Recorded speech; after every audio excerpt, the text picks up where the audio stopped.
잠깐 기도하겠습니다. 아버지 하나님 감사합니다. 귀한 말씀을 우리에게 주심을 감사합니다.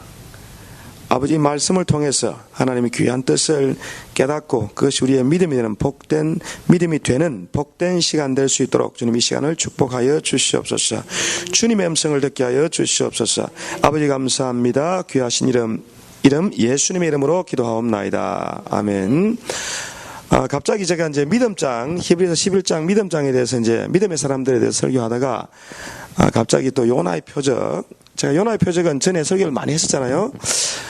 그런데 이제 왜 하게 됐냐면은 누가 부탁을 했어요. 요나의 요나에 대해서 좀 공부를 하고 싶다. 요나에 대해서 알고 싶다. 그래서 이제 전 한 거기 때문에 내용이기 때문에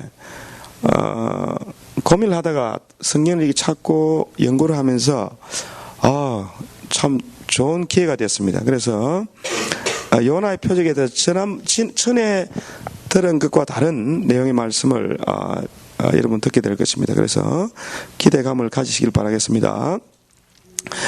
예수님이 오늘 본문에 보면 오늘 본문에 일단 상황을 한번 보겠습니다. 그때에 서기관과 바리새인 중 몇 사람이 말하되 선생님 우리에게 표적을 보여주기를 원합니다. 그랬어요. 그 표적은 그 사인입니다. 어떤 표시예요. 서기관들과 바리새인들이 표적을 보여달라고 그랬는데 이 표적을 보여달라고 요구했던 요 시점을 보면 그 바로 이제 37절까지 그 상황이 어떤 상황이냐면 예수님이 귀신 들려 눈멀고 벙어리 된 자를 고쳐 주었습니다. 예수님이 눈멀고 벙어리 된 사람, 눈멀고 벙어리 된 사람, 눈도 안 보이고 말도 못하는 그런 사람 데려왔는데 그 사람을 예수님이 귀신을 쫓아내고 벙어리가 말을 하고 보게 됐어요. 이 엄청난 기적이잖아요. 그죠? 엄청난 표적이 일어났는데 유대인들이 그걸 보고 뭐라고 그랬습니까?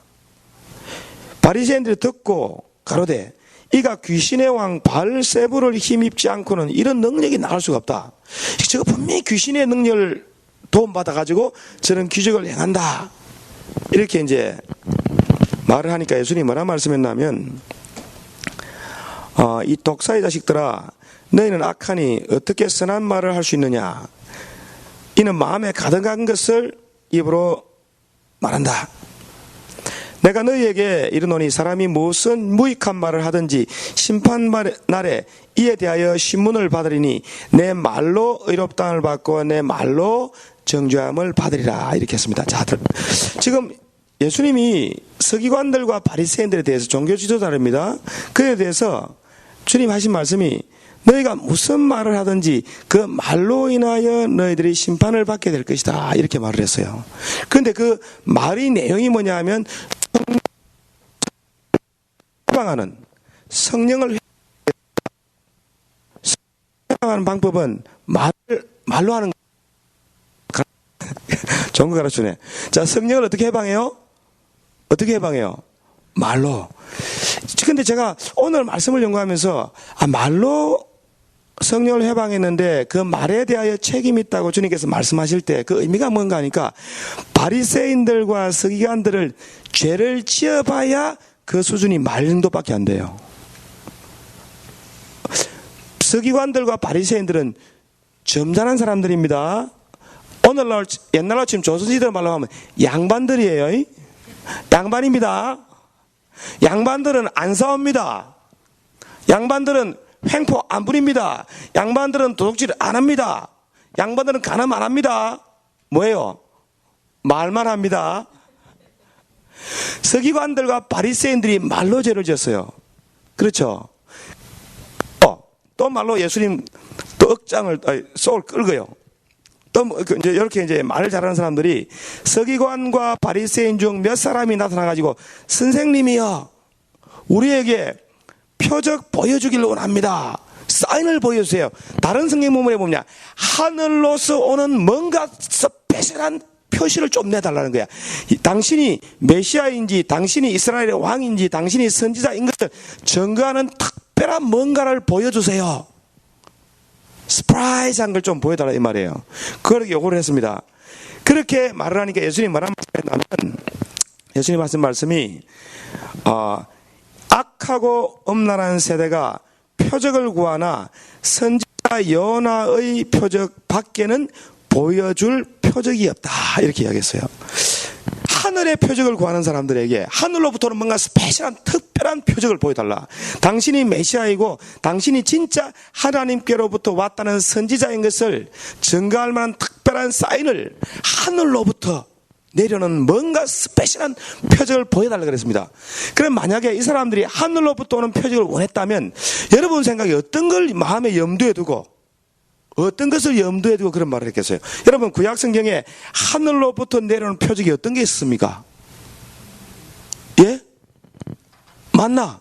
예, 그것도 좋은 표적이죠. 예, 하늘로 오케이. 만나. 하늘로서 내려오는 만나. 뭐 그걸 한번 먹여주시든지 한번 하늘에서 한번 쌀가마리가 막 한번 쏟아지게 해달라. 우리로 치면 한 돈다발이 그냥 하늘에서 확 떨어지게 해달라.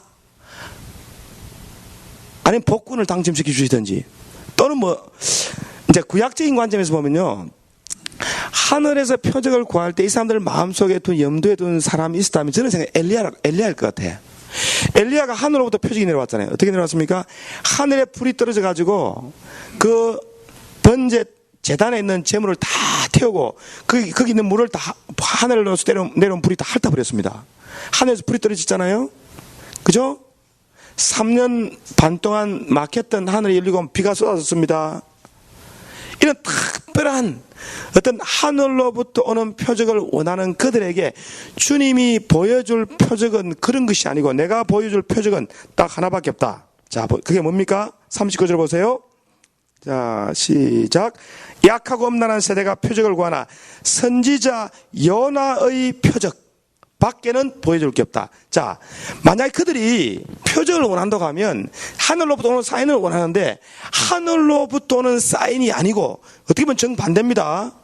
요나가 밤낮 사흘을 큰 물고기 뱃속에 있었던 것 같이 인자, 예수님입니다. 밤낮 사흘을 땅속에 있을 것이다. 그렇게 이야기를 했어요. 하늘에서 오는 표적을 보여달라니까 예수님이 요나의 표적, 요나를 통해서 드러난 어떤 의미, 요나의 생애와 요나에 기록된 요나의 이야기와 요나의 활동, 행적에서 나타난 어떤 표시가 있다는 거예요. 이것인데 그게 이제 그 중에서 예수님이 특별히 강조해서 말씀하시기를 요나가 큰 물고기 뱃속에 있었다. 요나가 어디 있었어요? 큰 물고기 뱃속에 며칠 동안? 3일 동안 있습니다. 그렇죠? 참 믿기 힘든 이야기예요. 꼭 예수님이 이렇게 믿기 힘들고 어려운 걸 말씀하실 때는 그게 더 큰 의미가 있고 더 중요한 내용이 있다는 거. 요나서를 제가 전에는 이렇게 자세하게 읽지 못하고 이제 대충 읽고 넘어갔고 또 요나서는 보통 주일학교 설교회나 맞는 거예요. 보통 주일학교에서 많이 가르치잖아요. 요나 이야기는 재밌잖아요. 또 전설 같으니까. 전설의 고향에서 나오는 이야기 같은 그런 이야기 때문에 동화 같기도 하고 판타지 같단 말이야. 그런데 그 요나의 이야기를 공부를 해보니까 야 정말 요나 이야기에서 담긴 의미가 너무너무 의미심장한 거예요. 예수님이 이때까지 예수님이 하나님의 뜻을 따라서 많은 표적을 보여줬습니다. 그들이 요구하는 대로가 아니고 성경에 기록된 대로 병자도 고치고 귀신도 쫓아내고 죄도 용서해주고 하나님이 아들이 이 땅에 오셔가지고 착한 일을 많이 행했습니다. 그런데 그런 많은 표적을 행했는데 이 사람들이 또 뭔가 특별한 걸 보여달라니까 그들에게 최종적으로 주님 하신 말이 요나의 표적 외에는 보여줄 게 없다. 그럼 요나의 표적이 뭐냐? 요나의 표적이. 요나의 표적이 뭐냐는 겁니다. 너희가 하늘 보고 날씨가 오늘 저녁에 날씨를 보고 내일 비가 오겠다. 이렇게 날씨를 보고 천기는 분별할 줄 알면서 왜 시대의 표적은 너희가 분별치 못하냐? 시대의 표적을 봐라. 시대의 표적. 요 시대의 표적이 뭐냐면 인자의 표적입니다. 예수님이 이 땅에 오신 거예요. 그래서 예수님을 자세히 관찰하면 그 안에 뭔가 하나님이 준 특별한 특별한 메시지, 분명한 메시지가 있다는 겁니다. 그래서 예수님이 그것을 깨닫지 못하고 자꾸 표적을 요구하니까 인자의 3일 표적 밖에 없다, 이렇게 말씀했어요. 자, 그래서 요나가 표적이다 그러면 요나가 사인입니다. 요나가 누구에게 표적이었겠어요? 예수님은 누구에게 표적입니까? 예수님은 그 당시 유대인들에게 표적이에요. 하나님의 어떤 특별한 뜻과 의미가 포함된 모든 것이 예수님이 하시는 일과 그분 안에 다 있습니다. 그런 것처럼 요나가 누구에게 표적이 됐어요? 누구에게 사인이었습니까? 누구에게 의미를 던졌어요? 누구에게 메시지를 던졌습니까? 니느웨 사람들이에요. 니느웨 사람들입니다.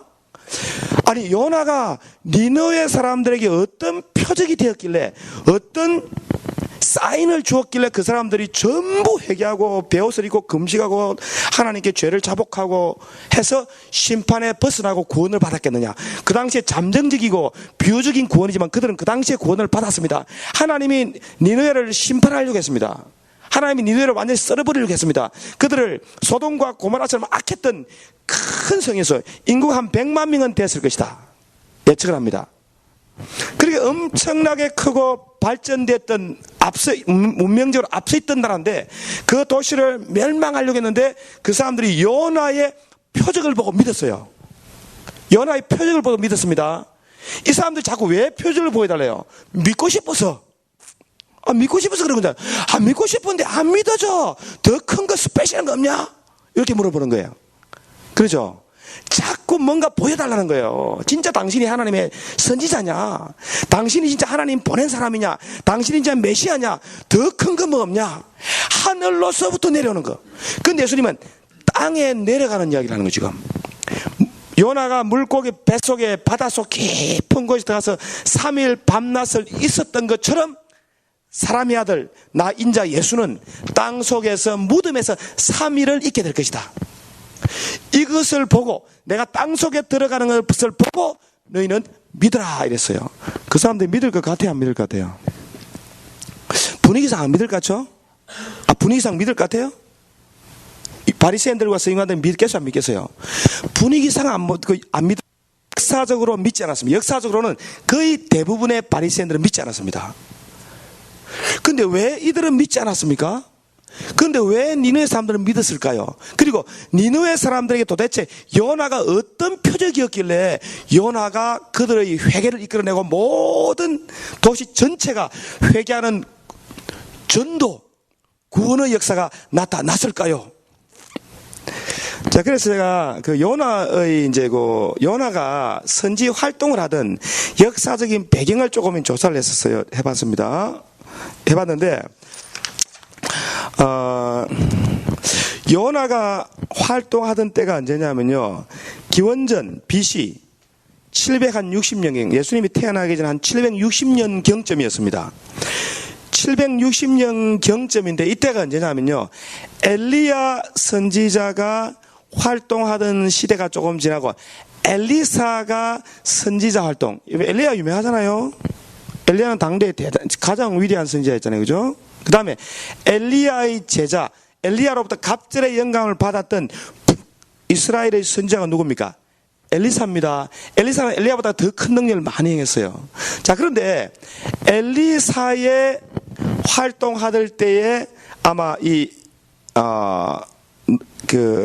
요나는 그 당시 아마 젊은 선지자였을 것이다라고 이야기를 합니다. 근데 실제로 성경에 기록이 있는데, 성경에 보면은 열왕기하 14장 25절에 보면 요나가 여로보암 1세는 솔로몬의 아들 르호보암을 배신해서 이스라엘의 10지파를 데리고 북이스라엘을 건국을 했어요.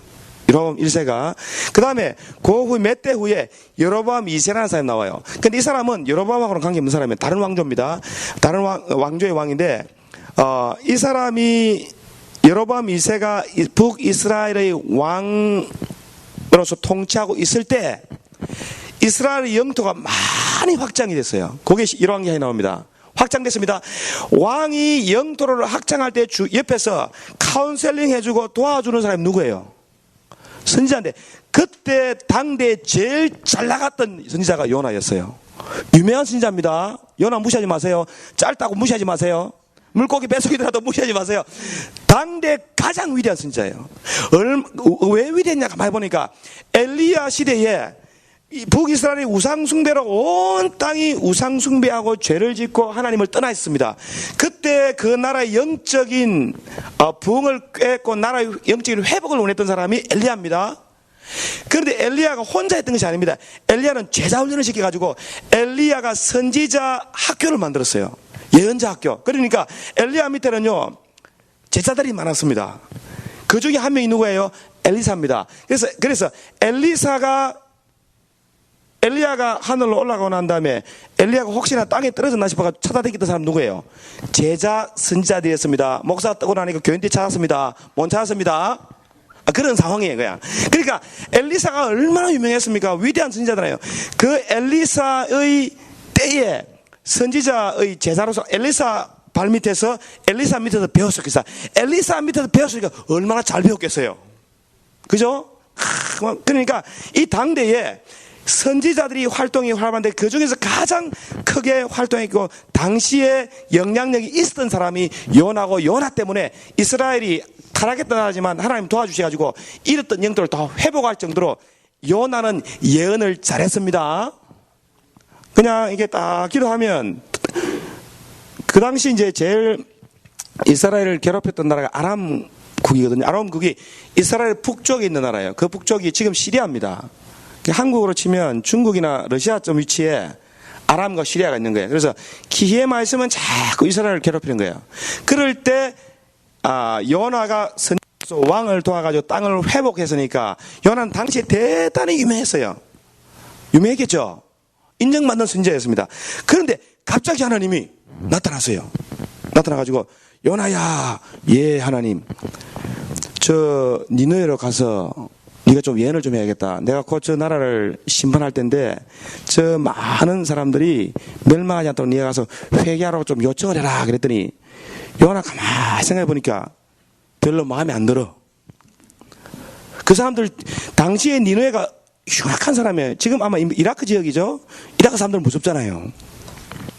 그러니까 요나가 그러나 but 영어로 보면 but 바로 나옵니다. 그러나 but 요나가 하나님을 피해가지고 다시 쓰러 그냥 하나님 싫어요 아니에요.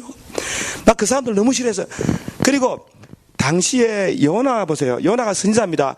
엘리야가 얼마나 경건한 선지자입니까? 그 밑에 엘리사 대단합니다. 그러니까 그 당시에 그 타락한 나라 중에서 가장 경건하고 신령하고 기도 많이 하고 율법도 잘 지키고 잘 행하고 거룩한 선지자인데 저 흉악한 김정은이 같은 사람한테 그 당시 이제 그 나라가 그 정도 악했어. 니느웨가 김정은이와 그 평양에 있는 인민 그 노동당에 있는 사람들한테 가서 네가 복음을 전하면 그 사람이 아마 돌아오고 회개하고 구원받을 거니까 김정은이 아니 무서워서가 아니고 걔들이 싫어. 그냥 쉽게 말해 일본에 가서 복음을 전해라. 그럼 일본 사람들 전부 하루아침에 회개하고 금식하고 배옷 입고 하나님께 돌아오고 있다. 일본요 갑자기 딴 생각이 자오더라. 36년 뭐 오르고 옛날에 못했던 거 막 그냥 싫어해서 그냥 미국 유학 가버려 그냥 확. 이런 시츄에이션입니다. 그런데 요나가 볼 때는요 복음을 전해야 될 대상이 자기 기준과 관점에 볼 때는 하나님의 말씀을 듣고 회개하고 구원받아가 복 받아서는 안 되는 사람들이에요. 안 됩니다. 그래서 하나님이 요나야 가라 그랬더니 못 가겠다 그러면서 막 하나님 차라리 미국으로 가겠습니다 해서 미국으로 가보단 말이에요. 유학 갔습니다. 그래서 유학을 가는데 풍랑이 와가지고 그냥 물에 푹 빠져가지고 죽게 됐어요. 그때 죽음의 물고기 뱃속에 들어갔습니다. 그 물고기가 어떤 물고기인지 우리가 알 수가 없어요. 하여튼간에 큰 물고기입니다. 고래는 아닙니다. 성경에 고래라만 안 나와 있어요. 물에 물고기 뱃속에 들어갔는데 그 뱃속에서 3일 밤낮을 있으면서 요나는 자기가 하나님께 불순종하고 내가 이게 죽게 되었구나. 하나님 고난 가운데서 사람을 살리신 하나님이 시편을 읽어보니까 전부 다윗의 고난, 다윗이 죄를 지은 다음에 하나님 나를 용서해 주시면 내가 잘 살겠습니다 하면서 막 외쳤어요. 다윗이 자기가 못해서부터 난 죄 가운데 태어났습니다. 나는 못된 놈입니다 하면서 막 기도했던 그런 죄인의 기도, 어려움 당할 때, 어려울 때, 환난 당할 때 겪는 사람이 하는 기도의 본문을 끄집어내가지고 요나가 처음으로 세상에 태어나 처음으로 하나님 앞에 자기의 부족함을 구하고 하나님께 도움을 청할 수밖에 없는 시츄에이션이 왔다는 거예요. 그런 시츄에이션입니다 지금. 그러니까 경건하고 신령하고 기도 많이 하고 거룩했던 그 타락했던 이스라엘 중에 정말 거룩하기 그지없었던 바리새인들보다 더 거룩했던 다니엘처럼 거룩했던 요나가 처음으로 하나님께 한번 사고치고 바다에 빠져보네요. 사고 크게 친 겁니다. 이제 이번에 사고쳤습니다. 사고치고 이제 죄인 돼가지고 바닷속 깊은 데 가가지고 하나님 살려만 주신다면 잘해보겠습니다. 이번에 한 번만 용서해주면 내가 어떻게 해보겠다고 막 이게 나의 끝이냐고 막 잘 나가던 요나 선지자가 그렇게 하나님 회개하기 시작했습니다. 그러자 하나님이 물고기 뱃속에 하나님 말씀하시니 나옵니다. 말씀하시니 그 어려움과 공의에서 하나님이 요나를 구원해 주었습니다. 그래서 요나가 죽었다가 살았어요. 죽다가 살았습니다. 죽다가 살은 거나 죽었다가 살은 거 같은 거예요. 아 그러잖아요. 꼭 죽어야 됩니까? 우리는 꼭 죽으면 육체적 죽음을 생각하지 마세요. 그냥 사는 게 아닌 게 죽은 거예요. 사는 게 아닌 게 죽은 거나 마찬가지 아닙니까? 그게 차라리 죽자. 죽는 게 사는 게 아닌 것보다 죽는 게 나으니까 자살하잖아요. 그게 그거 아닙니까? 아 여기가 더 지옥이잖아요. 어떨 때 어떻게 보면 안 그래요? 그래 안 살아보셨네. 우울증 한번 심하게 걸려봐. 그래. 어떤 생각이 드는가? 사는 게 아닌데 죽기는 무서워. 근데 죽는 게 나은지 사는 게 나은지 헷갈려요. 그래서 그게 진짜 헷갈리면 돌아가시잖아요. 그래서 요나가 죽었다 딱 살아가지고 요나의 관점이 바뀌었습니다. 이야, 내가 알고 보니까 참 나도 하나님한테 반하면서 막 나갈 때는 완전 반대로 나가네. 스스로 자기가 죄인임을 깨달은 겁니다. 스스로 자기의 부족을 깨달았습니다. 깨달은 요나의 태도와 행동과 말이 얼마나 달라졌겠어요. 니느웨 사람을 대하는 요나의 태도가 저는 180도 바뀌었을 거라고 생각해요. 그래서 예수 믿고 전도 잘하는 전도자가 되기 위한 가장 중요한 단계가 뭐냐면 죽었다가 살아야 됩니다. 죽은 거나 다름없는 상대가 한번 돼봐야 되죠. 그래서 하나님이 사람을요 진짜 전도의 도구로 쓸 때는요 꼭 그런 사람만 쓰더라고. 그래서 전도 잘하는 사람은요 죄인 중에 괴수가 돼야 될 줄로 믿습니다. 좀 말하기 좀 그런데 믿습니다. 죄를 지으란 말이 아니라 이 말이에요. 막 절망 가운데 한번 들어가 봐야 돼요. 속된 말로 이런 말 하면 좀 안 되지만 변을 싸봐야 됩니다. 정말 우울해가지고 막 죽음의 위기 한번 가봐야 돼요. 죄를 지어가 내가 정말 마귀보다 더 나쁜 놈이구나 이런 마음과 깨달음이 한번 와봐야 됩니다. 너무 신뢰하면 안 됩니다. 바리새인들과 서기관들이 왜 자꾸 하늘 이야기합니까? 이 사람들은 회개할 게 없어요. 진짜 회개할 게 없어요. 이 사람들 나쁜 짓 해봤겠어요? 안 해봤겠어요? 바리새인들이 당시에 바리새인들의 행적과 문헌과 그들의 경건 생활을 보면 놀라울 정도입니다. 그래서 예수님 볼 때는 외형적으로 행동이나 하는 짓 보면 너무나 거룩하기 때문에 희다 그래서 너무 희었습니다. 근데 속은 썩었어. 이 썩었다는 말이 그 사람만 썩은 게 다 썩었는데 얘들은 속은 썩었는데 겉은 멀쩡하고 다른 사람들 겉도 이상하고 안도 다 이상해. 그 차이예요. 어떤 사람은 사고치고 시커머냐 안 치고 시커머냐 그 차이뿐입니다. 강건 사람들이 사고치고 이제 막 주야 막 그렇기도 하는 거고 간이 안 건 사람들은 사고는 못 쳐. 말로 해.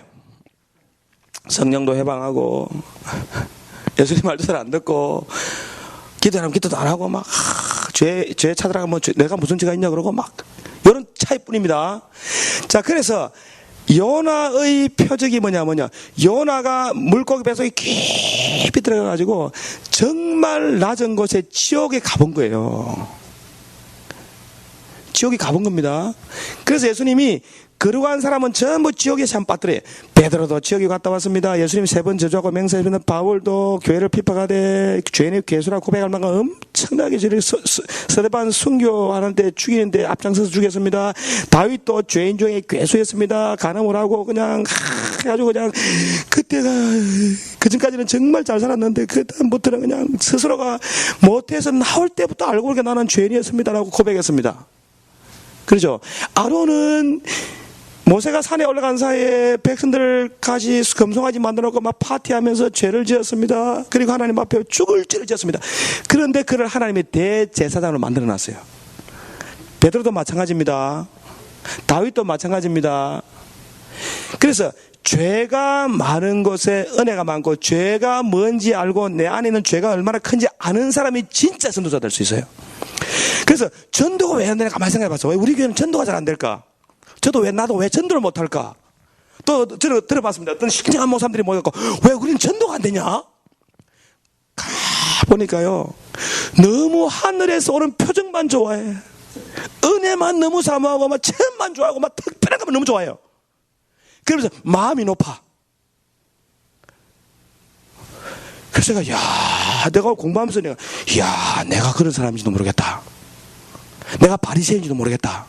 내가 쓰교한지도 모르겠다. 맨날 하늘의 것만 좋아하고 죄인의 입장에 들어가서 그들과 하나 돼가 그들에게 나도 당신들과 같은 더 나는 나쁜 사람이고 난 더 죄인입니다. 그런데 하나님이 나를 갖다 죄를 지었는데 바닷속에 빠뜨려갖고 죽일 뻔하다가 살려가지고 겨우 살아왔네. 여러분도 큰일 납니다. 여러분 이렇게 죄지고 살면 하나님이 이 성을 완전히 지진을 이렇게 다 무너뜨린답니다. 하나님이 전염병으로 쓸어버린답니다. 그 당시에 전염병이 번지고 있는 중에 섰습니다. 그 당시 지진이 많았다는 역사적 기록이 있어요.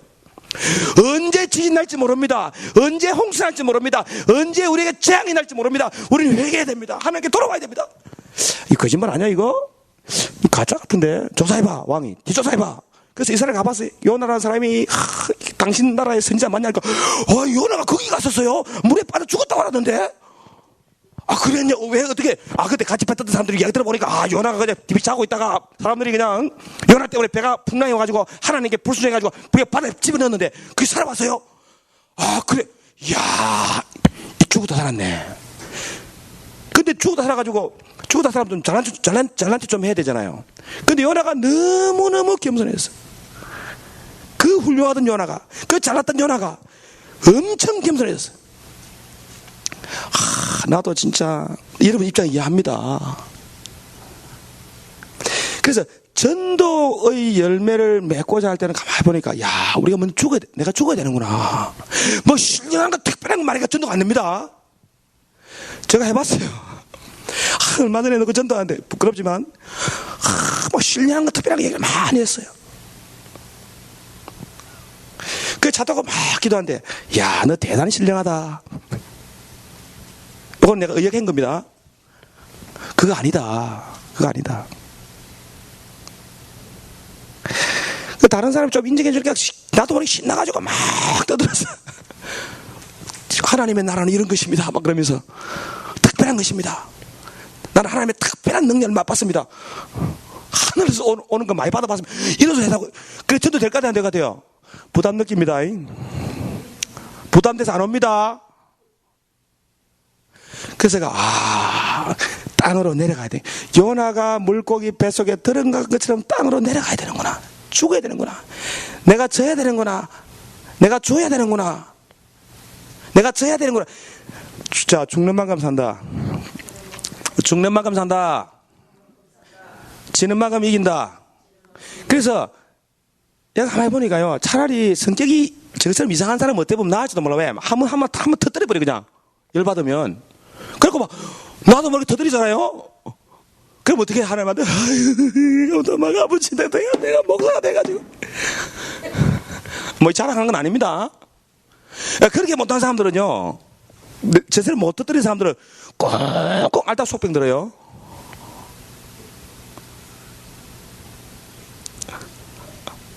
그래서 터뜨린 거나 속병 그냥 꽁꽁 앓다가 속병 들어가 한 번씩 말로 툭툭 던지거나 그게 그겁니다. 그래서 자기는 크게 안 터뜨리니까 죄 없는 줄 알아. 그게 바리새인들과 요한들이잖아요. 자, 오늘 맞습니까? 안 맞습니까? 자, 포인트는 딴 게 아니에요. 요나처럼 다른 사람들의 복음의 전도자가 되기 위한 필수적인 조건이, 예수님이 하늘로부터 막 불을 못 내리겠습니까? 그런데 예수님의 택한 법은 그것이 아닙니다. 뭐예요? 땅속으로 내려가는, 이런 수치와 부끄러움과 저주입니다.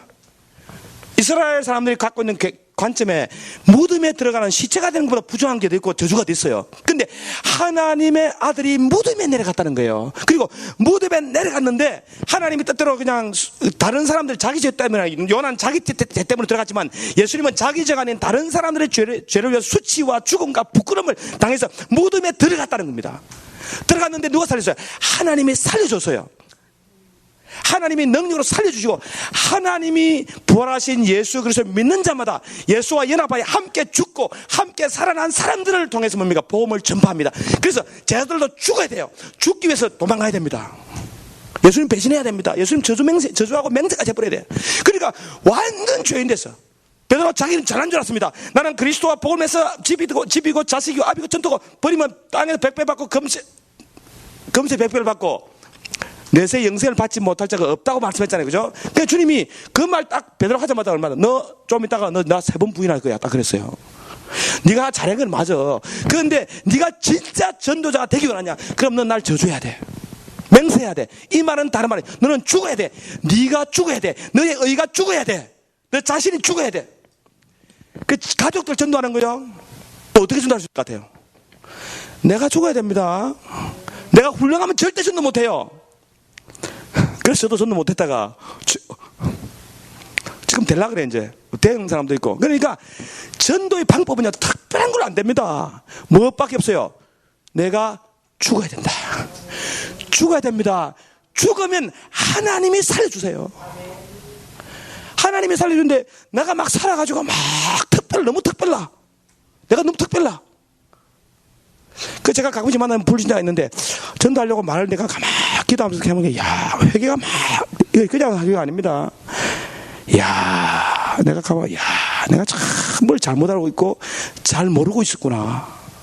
전도는 내가 죽을 때 되는 거예요. 나를 부인해야 됩니다. 내가 낮아져야 됩니다. 내가 무덤에 들어가야지. 내가 올라가면 안 돼. 하늘로 올라가면 안 됩니다. 특별한 걸로 전도 안 돼요. 그래서 전도 잘하는 사람은요, 특별하지 않습니다. 자기가 뭐 특별한지 모르겠지만 하여튼 그 태도나 행동이나 마음가짐이나 생각이 정말 죽은 자가 돼야 돼요. 그래야 전도가 되는 것 같더라고. 제가 말 맞는 것 같죠. 그래서 그래서 우리는 너무 특별한 전도가 안 되는구나. 패턴을 바꿉시다. 패러다임 바뀌어야 돼요. 그래서 하나님이 복을 주시더라도 좀 네가 정말 자중하고 자숙하고 점잖하고 정말 더욱더 자신을 부인하면서 하나님 복음을 전해야, 그래야 상대방이 마음의 문을 열고 복음을 받아들이는 거예요. 그렇죠? 그래서 다른 사람들을 위해서 대신 죽어주신 예수님의 죽음이 가장 중요한 표적입니다. 그것이 요나의 표적입니다. 요나가 물고기 뱃속에서 3일 있었던 것처럼 예수님은 무덤에서 3일 있었던 그것이 우리의 가장 큰 표적이고, 그것이 우리가 모방하고 따라가야 될 표적인 줄 믿습니다. 누구든지 나를 따르거든 자기 십자가를 지고 자기를 부인하고 나를 따르라. 그러면 하나님의 역사가, 부활의 생명과 부활의 영광이 저절로 임하는 줄 믿습니다. 우리 잠깐 기도하겠습니다.